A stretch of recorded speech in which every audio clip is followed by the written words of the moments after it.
Hey guys, and welcome to week 9 video. We only have 1 week left after this week. I cannot believe it. You guys have been working hard and I'm super proud of you. A couple of things that I want to talk about with it being the last weeks of school. Anything that you have not turned in or submitted or whatever, emailed me. You need to get all of that done by next Wednesday at 8 o'clock at night, okay? I will accept any late work until next Wednesday at 8 o'clock, but I need it.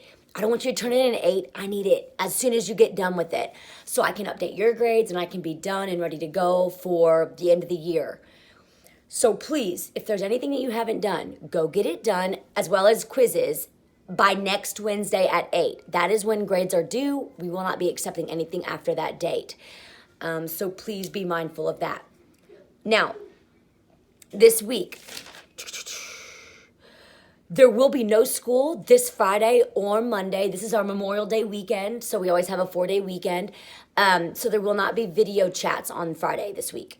There will be video chats tomorrow, and I really, really, really, really would love if all of you could join into your class's video chat. I really want to say hi, goodbye, just see you or hear from you. You don't even have to show your face. No worries on that. I totally get it. But I would love it if you could join. I will be going over a couple of the questions off the assignments this week and all of that. Your assignments this week, you have 2 assignments. They're your last 2 assignments for the year. They're 2 quizzes in Canvas, but one is a minor, one is a major. Your minor grade is over whether or not something is a function. The major grade is going to cover topics from this year. So it's called the end of year 8th grade test. Now there's only 10 questions, so it's not over everything, but it's over big chunks of material that you've learned this year. I'm not going to be reviewing that because it would be so long to review all those concepts. I just want to see what you remember from this year, and yeah, just kind of think of it as your last test of the year, kind of proving what you know and what you've learned. So I'm excited to see how you guys do on that. If you have any questions, come prepared tomorrow to our virtual class. That way I can answer them and we can be ready to go and all that stuff. Because I know you guys need the time and all that. So again, all assignments are due by next Wednesday at 8 o'clock at night. There's no school Friday or Monday. Meet me tomorrow at the beginning of your class, okay? All right, so before I end the video, I would like to go over the whether it's a function or not real quick with you, just to make sure you're good for the assignment, okay? So, right down here, I have 2 tables, okay? Tables are pretty easy to identify whether they're a function or not because one thing cannot occur. If a table is a function, none of the x values can repeat. If a table is a function, none of the x values are repeating. So if we look at this table, 0, 1, 2, 3, 4, 5, 6, 7, 8, nothing repeated. That is definitely going to be a function. Okay, if we look at the other table, 0, 1, 1, 2, 3, 4, 4, 4. As you can see, 1 was repeated as well as 4. This is not a function, not a function. So there's an example of yes, a function, and no, not a function on a table, okay? We also have a couple different things to look at. We have these things, which are called, I'm sorry about the shadow. It is what it is. I'll kind of go like that. There we go.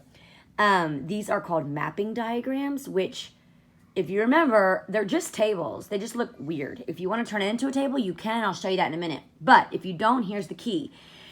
You cannot have more than 1 arrow coming off of each x if it is a function.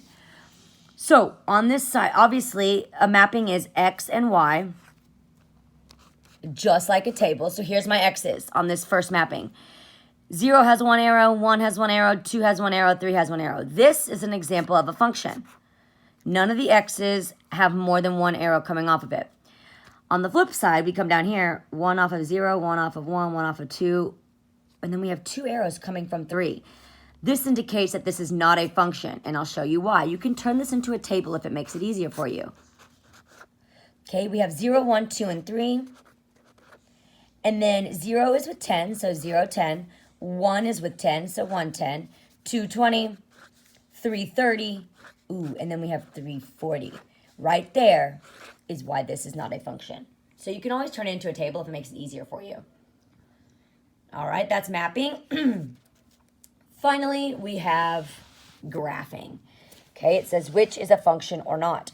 So I have a linear graph over here, and I have what is called a quadratic over here. It's like a parabola. So the way to tell if a graph is a function or not is to perform the vertical line test. Okay, the vertical line test is just drawing a line straight down on your graph. This line only hit once on this graph, which indicates that it's a function. But we want to make sure. So I'm going to do another line in the middle. Yep, it only hit the graph once. It only hit the graph once. And when I say graph, I mean the line. It only hit once. It only hit once. It only hit once. This is a function. On the other hand, if I come to this graph, if I perform my vertical line test and I draw my line, boom, boom, it hit there and it hit there. If I do it again, boom, boom, it hit there and it hit there. This means that this is not a function, because it hit the line on the graph more than once. So that's visually pretty easy as long as you understand the concept of it hits twice, it is not a function. It hits once, it is a function. All right, guys, that's about it. I miss you all. I hope you have a great week. Next week is our last week of school. Finish strong. You got this.